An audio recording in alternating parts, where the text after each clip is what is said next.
बिस्मिल्लाहिर्रहमानिर्रहीम। ख़वातीन व हज़रात, ये 7वीं वीडियो है आज लर्निंग कंप्यूटर्स के ऊपर। और इससे पहले हमने जो मुख्तलिफ़ वीडियोज़ आपने देखी हैं वो उसमें पार्ट्स ऑफ कंप्यूटर्स हैं, मदरबोर्ड के पार्ट्स हैं, जो कंपोनेंट्स हैं और मदरबोर्ड किस तरह काम करता है। और इससे पहले जो छठी वीडियो थी वो वीडियो थी कि कंप्यूटर्स के इनपुट और आउटपुट डिवाइसेस के साथ कनेक्शंस कैसे करने हैं। तो इस वक्त जो आज की जो ये वीडियो है इसमें हम कोशिश करेंगे कि आपको कंप्लीट टेक्नोलॉजी वालों की वीडियो दिखाएं, जो कि बहुत लर्निंग वीडियो है और बड़ी इम्प्रेसिव वीडियो है। तो उनकी वीडियो भी इसके बाद ये जो मैं डिस्क्रिप्शन बता रहा हूँ, इस डिस्क्रिप्शन के बाद वो वीडियो आएगी जो कि कंप्लीट डिटेल्स उसमें हैं। लेकिन इससे पहले एक कॉशन है कि अगर आप अपने घर पे कंप्यूटर बिल्ड करना चाहें तो जितने भी इम्पोर्टेंट कंपोनेंट्स हैं वो सारे पिछली वीडियोस में भी डिस्कस किए हैं। और इसमें भी आप वीडियोस में देखेंगे कि केस किस तरह का होता है, मदरबोर्ड किस तरह का लेना है, जो फॉर्म फैक्टर है वो किस तरह का है, सीपीयू किस तरह का है, और इसी तरह जो हीट सिंक है वो किस तरह के हैं। ये सारे कंपोनेंट्स जो है ना, मेमोरी क्या है, और इस तरह के जितने जो एसेंशियल कंपोनेंट्स हैं ना वो बार बार हम पिछली वीडियोस में डिस्कस कर चुके हैं। लेकिन अगर आपने ये सारी चीज़ें ख़रीद के घर में लेके आनी है और फिर आपने अपना एक कंप्यूटर बिल्ड करना है तो उसके लिए ज़रूरी है कि आप ये वीडियो कंप्लीट देखें। लेकिन एक कॉशन जो मैंने अर्ज़ किया जैसे कि आप जो स्टैटिक ग्लव्स हैं ना वो इस्तेमाल करेंगे, इसलिए कि टू सेव द कंपोनेंट्स, जो इलेक्ट्रॉनिक कंपोनेंट्स हैं और उसमें इलेक्ट्रोमैग्नेटिक शॉक का भी जो है वो अंदेशा होता है। तो उसमें एहतियात लाजम है कि जब आप कंप्यूटर के इंटरनल पार्ट्स को असेंबल करें या ये काम शुरू करें तो उसमें आपके लिए ज़रूरी है कि आप वो जो इलेक्ट्रोस्टैटिक ग्लव्स हैं ना उनका आप इस्तेमाल करें। तो देखते हैं जी हम ये आज की जो वीडियो है इसमें किस हद तक आप लर्निंग करते हैं। तो thank you very much complete technology. आपकी ये वीडियो जो है वो लोगों के लिए बहुत काम आ रही हैं and God may bless you.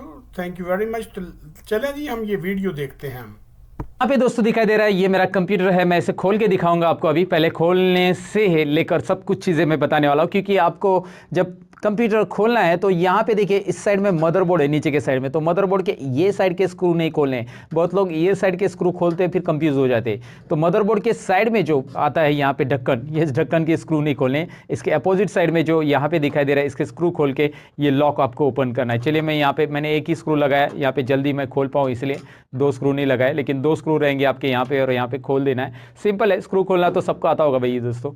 तो यहाँ पे करना क्या है, इसे मैं चलो इसे पीछे खींच लेता हूँ और ओपन कर लेता हूँ। कोई बड़ी बात नहीं है इसे ओपन करना, ये तो आप समझ गए होंगे। और अब आपके सामने मेरा कंप्यूटर यहाँ पे आ चुका है। ओके, तो यहाँ पे दिखाई दे रहा है कंप्यूटर आपको। अभी मैं पार्ट्स बता देता हूँ, फिर पार्ट को डी अटैच करता हूँ, सभी पार्ट्स को निकाल देता हूँ और फिर यहाँ पे फिर से अटैच करके दिखाता हूँ। और मैंने ये ग्लव्स पहने हैं, लेकिन आपको ग्लव्स पहनने की ज़रूरत नहीं है, ऐसा कुछ करंट वगैरह है नहीं इसमें। मैंने बस आपको थोड़ा सा प्रोफेशनल वे से दिखाने के लिए ये ग्लव्स पहने हैं। आप नहीं पहनेंगे, बिना ग्लव्स का भी काम करेंगे तो भी चलेगा। हाँ, लेकिन इसमें जो CPU रहता है मैं आपको बताऊँगा, वहाँ पर CPU को आपको नीचे से टच नहीं करना है। कहाँ पर नहीं करना है टच, डायरेक्टली आपके हाथ से, तो वो आपको मैं आगे बताऊँगा। फिलहाल तो आप यहाँ पे देख सकते हैं अभी ये टोटल कंप्यूटर आपके सामने है। यहाँ पे हार्ड डिस्क है, जो कि मैंने पार्ट 1 में बताया, सीरीज़ का जो पार्ट 1 मैंने अपलोड किया चैनल के ऊपर, जाकर देख सकते हैं आप। उसमें बताया ये हार्ड डिस्क है, ये मदरबोर्ड है, SMPS है और ये DVD यहाँ पे राइटर है।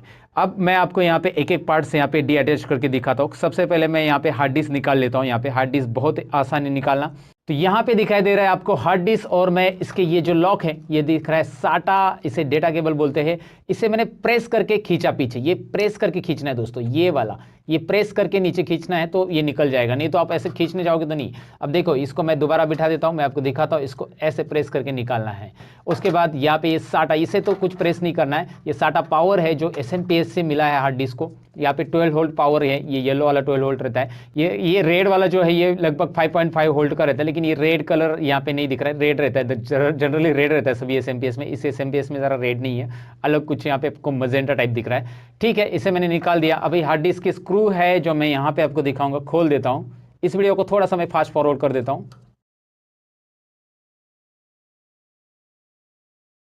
अब ये मैंने हार्ड डिस्क यहाँ पे निकाल लिया, दिखाई दे रहा है आपको। जैसे कि मैंने पार्ट 1 में बताया था कि ये अलग अलग हार्ड डिस्क रहता है, यहाँ पे अलग अलग कैपेसिटी का हार्ड डिस्क है। ये मेरा ब्लू वाला हार्ड डिस्क है, WD वेस्टर्न डिजिटल का है, WD। पहले जो कंप्यूटर में मैंने दिखाया था वो मेरे पास सीगेट के हार्ड डिस्क थे 2। यहाँ पे 500 GB का ये हार्ड डिस्क है, ये साटा हार्ड डिस्क है, साटा। और अभी देखेंगे तो लेटेस्ट में SSD, ऐसे 2 टाइप आते हैं हार्ड डिस्क के, और उसका डिफरेंस मैंने ऑलरेडी वीडियो बना दिया है उसके ऊपर, साटा हार्ड डिस्क और SSD हार्ड डिस्क में कौन सा बेहतर है। अगर आप जानना चाहते हो तो उसके लिए वीडियो चैनल पे है, डिस्क्रिप्शन में लिंक आपके लिए दूंगा। ये हार्ड डिस्क जो है यहाँ पे इसका कैपेसिटी तो मैंने आपको बता दिया। अब इसकी वारंटी चेक करनी तो यहाँ पे पार्ट नंबर वगैरह रहता है, आप गूगल पे चेक करना है वेस्टर्न डिजिटल, और उसके ऊपर जाकर ये पार्ट नंबर वगैरह डाल के इसकी वारंटी आप चेक कर सकते हैं। फिलहाल ये हार्ड डिस्क मैं साइड में रख देता हूँ और आगे मैं बताता हूँ आपको। यहाँ पे DVD राइटर है, सो DVD राइटर के भी कनेक्शन सेम निकालने आपको। इसको भी वैसे ही लॉक है, प्रेस करके मैंने निकाल लिया। इसको भी साटा वाला डेटा पावर है, मतलब पावर केबल है, साटा डेटा और साटा पावर, ये दोनों भी निकाल दिए। अब यहाँ पे ये DVD राइटर को खोलने की ज़रूरत नहीं, वैसे भी यहाँ पे हम इसे रहने देते हैं ऐसे ही, क्योंकि ये DVD राइटर में वैसे भी कुछ नहीं रहता है। आपको मैं बस केबल निकाल के दिखा रहा हूँ और केबल कैसे लगाना है वो आपको बता देता हूँ। वैसे ये स्क्रू खोलेंगे तो उससे भी हार्ड डिस्क की तरह आप निकाल सकते हैं, लेकिन उसमें ज़्यादा कुछ एक्सप्लेनेशन नहीं है देखने के लिए। लेकिन जो एक्सप्लेनेशन देखना है या जिसको ज़्यादा जानना है वो है हमारा मदरबोर्ड। जितने भी स्क्रू निकालोगे आप एक साइड में रखा करो दोस्तों, क्योंकि बाद में हमें फिर से इसे अटैच करना है, नहीं तो स्क्रू गिर जाएंगे तो फिर आपको फिर वो डिवाइसेस अटैच करने नहीं मिलेंगे। ज़्यादातर स्क्रू गुम हो जाते हैं। जब मैं हार्डवेयर मेरे स्टूडेंट्स को पढ़ाता हूँ तो वो लोग स्क्रू गुम कर देते रहते हैं, तो मैं उनको पहले बता देता हूँ कि भाई स्क्रू निकाल रहे तो उसको साइड में रखा करो, ताकि कहाँ से कौन से स्क्रू निकाले उसको वापस लगाने तो है ना हमें, तो इसीलिए आप उसे साइड में रखा करो। यहाँ पे है SMPS, यहाँ पे हमारा मदरबोर्ड है, और मैं चाहूँगा कि यहाँ पे मदरबोर्ड के सभी कनेक्शन अटैच करो और आपको फिर से अटैच करके दिखाऊं। इस वीडियो में बने रहिएगा एंड तक, आपको मदरबोर्ड या फिर SMPS की सारी बातें यहाँ पे पता चलने वाली हैं। तो करूँगा क्या, अभी सबसे पहले मैं आपको दिखा देता हूँ। अभी ये जो मदरबोर्ड है इसकी जो साटा केबल कनेक्टेड है वो मैं निकाल रहा हूँ यहाँ पे। तो वो मैंने कैसे निकाला दिखाता हूँ आपको मैं। यहाँ पे दिखाई दे रहा है दोनों साटा जो अभी मैंने लगाए थे हार्ड डिस्क और DVD राइटर के लिए, दोनों साटा मैं यहाँ पे प्रेस करूँगा। उसके भी लॉक वैसे ही है, प्रेस करूँगा, यहाँ पे लॉक है, प्रेस करूँगा और ऊपर खींचूंगा तो ये निकल जाएंगे। और ये साटा केबल आप कौन सी भी किस पे भी लगाया तो भी चलेगा, मतलब ये हार्ड डिस्क की है या ये DVD राइटर की है, ऐसा कुछ नहीं देखना है। ये आप DVD राइटर के लिए लगा सकते हैं या हार्ड डिस्क के लिए भी लगा सकते हैं, ये दोनों सिमिलर रहती है केबल। और इसका ये कनेक्शन इधर लगाया, ये कनेक्शन उधर लगाया तो भी चलेगा, क्योंकि दोनों साइड पे सिमिलर कनेक्शन रहता है। बस ये अलग अलग तरीके के लॉक है। अगर आपको हार्ड डिस्क के लिए ऐसा लगाना है तो ये है ना, इस तरह से आप लगा सकते हो, या ये मदरबोर्ड पे भी फिट होता है। लेकिन यहाँ पे ध्यान रहे कि मदरबोर्ड के ऊपर यहाँ पे आपके पास साटा कनेक्शन मल्टीपल अवेलेबल है, तो ज़्यादा हार्ड डिस्क भी आप कनेक्ट कर सकते हैं। देखिए मेरे पास 1 2 3 4 ये 4 साटा पोर्ट है। यहाँ पे 4 साटा केबल में ऐसे लगा सकता हूँ और 4 हार्ड डिस्क भी मैं कनेक्ट कर सकता हूँ। ये सिंपल है, याद रखना है, बहुत सिंपल है ये साटा केबल कनेक्ट करना। चलिए साटा केबल को साइड में रख देते हैं, इसको भी निकाल देते हैं। ये यहाँ पे पैक किया हुआ है, इसे हम खोल देते हैं फिलहाल। चलिए ये केबल भी मैंने यहाँ पे साइड में रख दिया दोस्तों।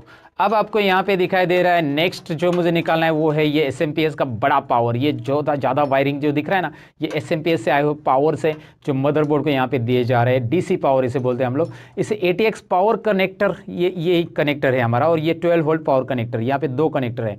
तो मैं क्या करता हूँ, इस ATX पावर कनेक्टर को निकालता हूँ। मैं अभी इसे निकालने के बाद ही आपको दिखाता हूँ कि इसके मैंने निकाला कैसे, क्योंकि यहाँ पे आपको पता चल जाएगा मैंने क्या किया इसको निकालने के लिए। यहाँ पे ये जो लॉक है ना, ये मैंने प्रेस कर दिया। प्रेस करने के बाद ये ओपन हो जाता है, ये थ्रेड ऐसा ओपन हो जाता है, और ओपन होने के बाद ये अनलॉक हो जाता है, और डायरेक्टली आपको ऊपर खींचना है। बिठाते समय आपको बस यहाँ पे रख देना है इसके ऊपर और ऐसा प्रेस कर देना है, तो ये बैठ जाएगा। निकालने के लिए बस आपको ऐसे ये पकड़ के ये प्रेस करके खींचना है। ये है ATX पावर कनेक्टर। लगभग इसमें 24 पिन्स आपको मिलेगी। और इसमें एक बात याद रखना है, ये ज़रा बता देता हूँ मैं, ये ऐसा निकल भी जा सकता है, क्योंकि यहाँ हर एक SMPS को ऐसा कस्टमाइजेशन किया रहता है क्यों कि पुराने मदरबोर्ड में ये 20 पिन्स ही, ये 20 पिन्स है, टोटल 20 पिन्स का ही पावर लगता था। लेकिन अभी जो नए मदरबोर्ड है, जितने भी मदरबोर्ड है, उनको 24 पिन का पावर चाहिए रहता है। तो ये जो है इस तरह से इसे है ना यहाँ पे खांचे में डाल दिया जाता है और ये 24 पिन का इस मदरबोर्ड को लग रहा है।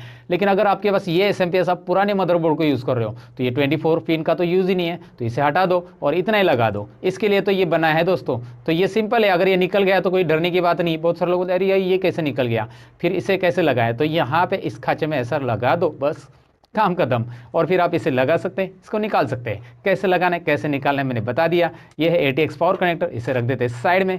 और ये 12 वोल्ट पावर कनेक्टर भी निकाल देते हैं, इसे भी मैंने प्रेस किया ये और निकाल लिया। यहाँ पे ज़रा मदरबोर्ड पे ध्यान दीजिए, मैं दिखाता हूँ। ये है आपका 24 पिन ATX पावर कनेक्टर, उसी के बाजू में ये 12 वोल्ट पावर कनेक्टर है। मेरे मदरबोर्ड में, मेरे केस में ऐसा है, लेकिन आपके मदरबोर्ड में ऐसा हो ऐसा नहीं हो सकता है, क्योंकि सबके मदरबोर्ड में यहाँ पे अलग अलग कनेक्शंस अवेलेबल रहते हैं। ये जो 12 वोल्ट पावर कनेक्टर है वो कभी इधर रह सकता है फैन के इस साइड में, या फिर ये ATX पावर कनेक्टर रैम के इस साइड में रह सकता है, ये मदरबोर्ड के इस साइड में भी रहता है। मैंने जो आपको एक मदरबोर्ड का वीडियो बताया था, मेरे डिस्क्रिप्शन में उसकी लिंक मैं दे दूंगा इस वीडियो के, उसमें मैंने बताया था कि ATX पावर कनेक्टर कहाँ पे रहता है, रैम कहाँ पे है, कैसे है, सारी चीज़ें उसमें बताई। मदरबोर्ड की पूरी इंफॉर्मेशन एक बार मैंने बताई है, वो ज़रा देख लेना आप। फिलहाल तो हम असेंबलिंग सीख रहे हैं। अब मैंने यहाँ पे लगभग सारे पार्ट निकाले, बस कुछ और बाकी है, जो कि फ़ैन का कनेक्टर बाकी है। इसे बस खींचना है ऐसे, ये इसने फैन के नीडल से इसे खींचना है, निकाल लेना है। ये यहाँ पे ही है, लेकिन कुछ केसेस में वो यहाँ पे रहता है, इस साइड में, रैम के इस साइड में रहता है। और यहाँ पे रैम है, रैम को तो हम बाद में निकालेंगे।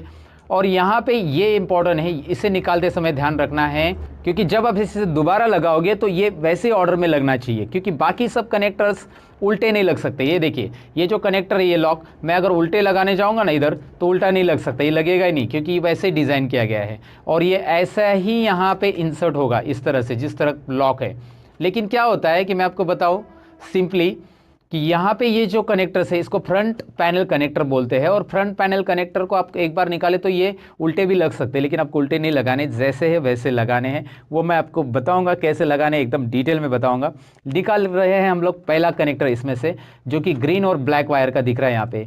और यहाँ पे मैं इसे निकाल के आपको इसका नाम दिखा रहा हूँ। इसका नाम है पावर SW, यानी कि हमारे आगे जो बटन, मतलब यानी कि हमारे CPU के आगे फ्रंट पैनल में जो बटन रहता है, पावर बटन, यहाँ पे दिखाता हूँ मैं आपको।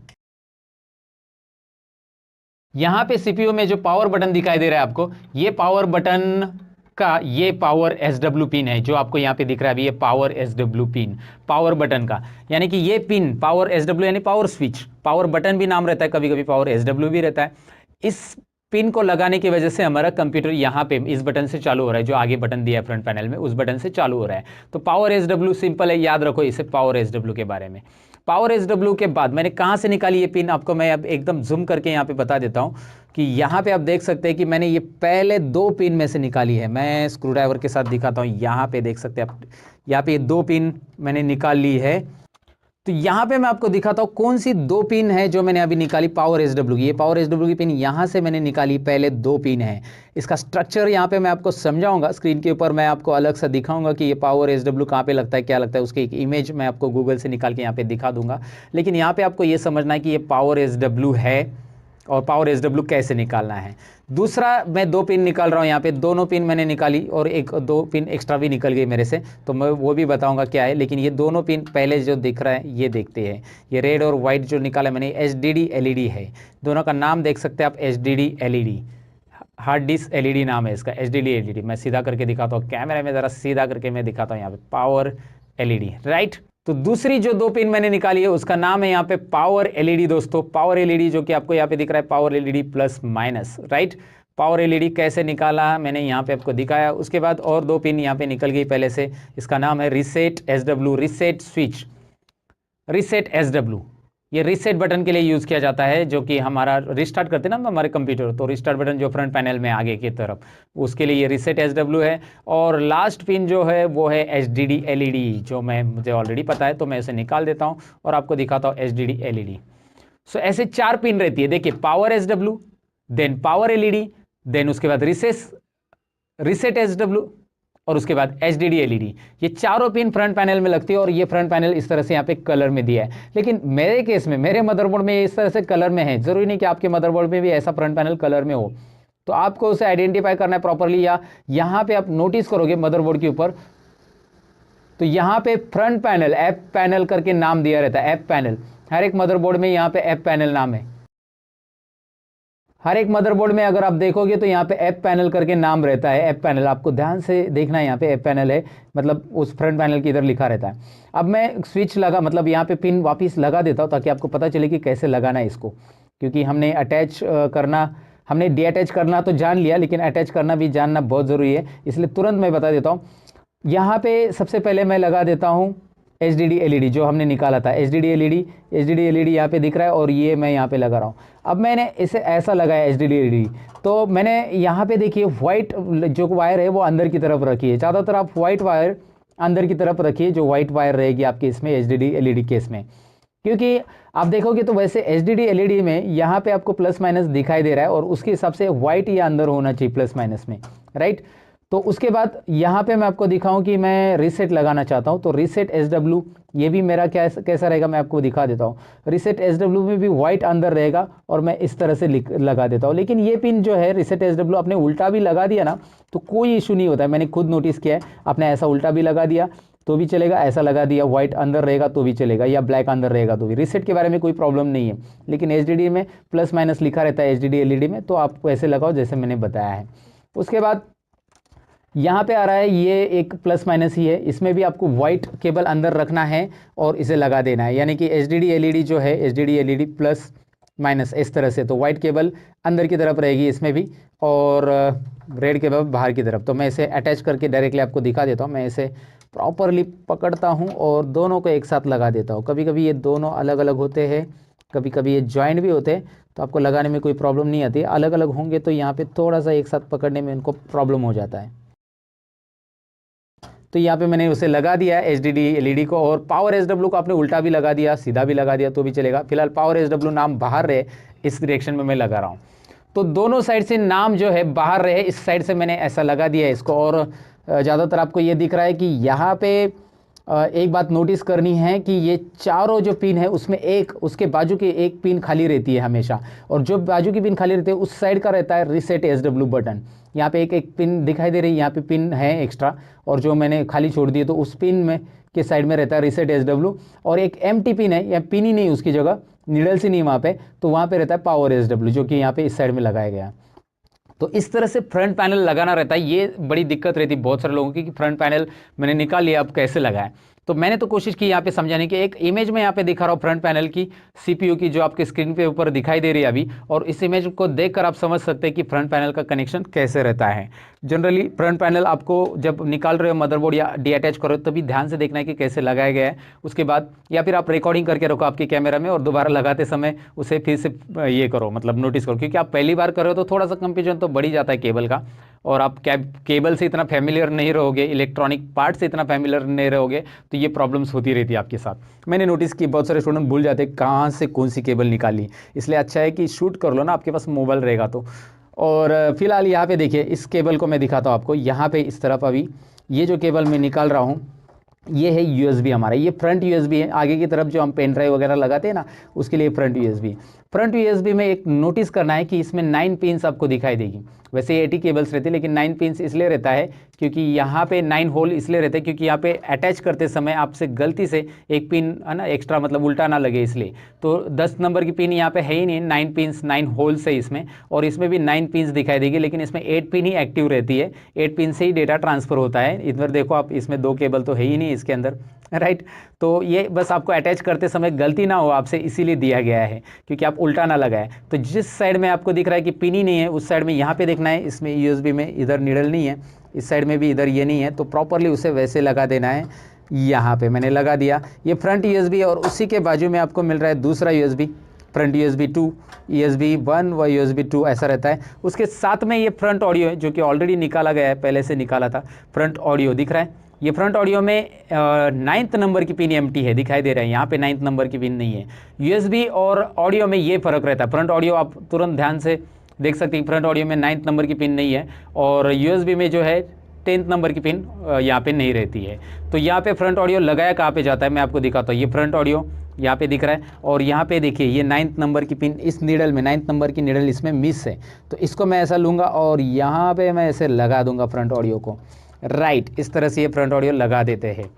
तो मदरबोर्ड के बाद मतलब मदरबोर्ड के सारे पार्ट्स को मैंने बता दिया कि कैसे इसके ऊपर पिन अटैच करते हैं नहीं करते हैं। और यहाँ पे ये पिन लगा देते हैं। ये सीपीयू फैन है, ये सीपीयू का फैन उसकी वजह से चलेगा दोस्तों। यहाँ पे इसको लगा देना है। अब यहाँ पे आपको ये समझ में आया कि सीपीयू का फैन कैसे लगाना है, रैम कैसे निकालना है लगाना है, एक बार बता देता हूँ। यहाँ पे देखिए रैम का ये लॉक है, इसको ऐसा प्रेस कर देना है, ये भी प्रेस कर देना है और ये खुल गया। Wow interesting. इसको आपको क्लीन करना रहेगा, लेकिन क्लीन करने के लिए आप इरेजर जो रहता है ना स्कूल में यूज़ करते हो, वो इरेजर लीजिए और इसके ऊपर रब कीजिए। ये जो गोल्डन पॉइंट्स है, अगर इसमें कुछ डस्ट है तो उसे क्लीन करने के लिए आप इरेजर यूज़ कर सकते हैं दोस्तों, इरेजर यूज़ करना है।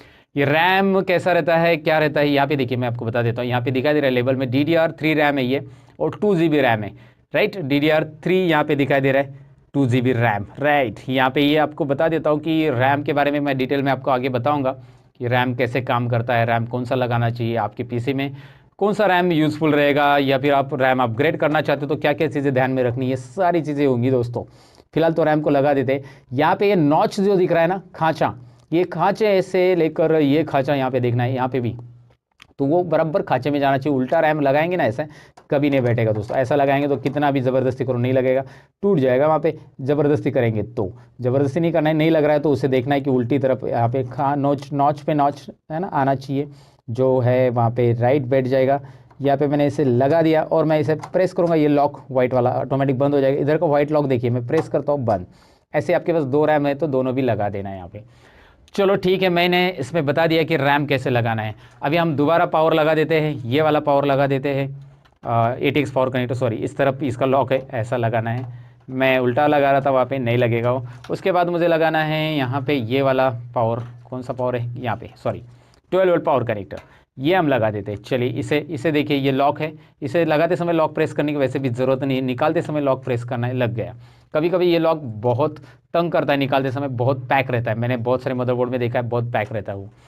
चलो ठीक है, वो तो देख लिया हमने कैसे लगाना है। साटा केबल कैसे लगानी वो मैं आपको बताने की ज़रूरत नहीं लगता है मुझे अभी। साटा केबल कैसे लगानी एकदम सिंपल है, मैंने कैसे निकालना है वो बताया, तो लगानी कैसे एकदम सिंपल है। हाँ वो बता देता हूँ कि यहाँ पे देखिए, यहाँ पे साटा केबल में एक खांचा रहता है इस तरह का, ये एंगल जैसा खांचा है, तो ये खांचा जैसा वहाँ पे है, इसमें वैसे लगा देना है मदरबोर्ड के ऊपर। उल्टा लगाने से वो लगने वाला नहीं है। तो देखिए मैं इस तरफ रख रहा हूँ, लगा रहा हूँ, ये लग गया। वैसे ही और एक साटा केबल है मेरा जो कि DVD राइटर का है, एक हार्ड डिस्क का, एक DVD राइटर का, 2। मैं कोई भी साटा में कोई भी साटा पोर्ट में ये साटा केबल लगाए तो भी चलेगा, कोई ज़रूरी नहीं कि इसमें एक पर्टिकुलर में लगाएं, आप किसी में भी लगा सकते हैं। और फिर यहाँ पे हार्ड डिस्क में इस तरह से ये देखिए, ये यहाँ पे भी खांचा है, प्रॉपरली खांचे से लेकर खांचा ये करना है, मिला देना है और इसे पैक कर देना है। और इसके लिए एक साटा पावर केबल भी लगेगा, और साटा पावर केबल भी इसमें भी वैसे ही रहता है, एक तरफ से एक ध्यान से देखेंगे तो खांचा रहता है, ज़रा ध्यान से देखा करिए। और फिर उसे यहाँ पे पावर केबल को लगा देना है, साटा पावर केबल है साटा हार्ड डिस्क के लिए, और ये इसी तरह से लगा दिया। अब जी, आपने ये वीडियो देखी, बड़ी इन्फॉर्मेटिव वीडियो है। और इसको आपको जो कंप्यूटर अगर आपने बिल्ड करना है तो उसमें खासी आपको उसमें हेल्प मिलेगी। अगर आपको ये वीडियो पसंद आई है तो इसे काइंडली लाइक कीजिए और शेयर कीजिए और सब्सक्राइब कीजिए इसको, बहुत मेहरबानी। मिलते हैं इंशाल्लाह अगली वीडियो में, हम एक अगले नए प्रोग्राम के साथ कि असेंबली के बाद का जो है वो क्या प्रोसेस है और क्या करते हैं आगे, और इंशाल्लाह उसमें हमारी मज़ीद लर्निंग होगी। तो नेक्स्ट वीडियो तक इसको बार बार देखें, सीखें और सिखाएं। ये दोनों अमल जो है ना, सीखने और सिखाने का, असल इंसानियत की खिदमत यही है। और इसीलिए credit goes to the complete technology as well, जो कि बुनियादी तौर पर एक अच्छे लर्निंग जो वीडियोज़ हैं वो बनाते हैं, एजुकेशनल वीडियोज़। चलें जी, फिर मिलते हैं इंशाल्लाह अगली वीडियो में। बहुत शुक्रिया। अस्सलाम वालेकुम वरहमतुल्लाहि वबरकातुहू।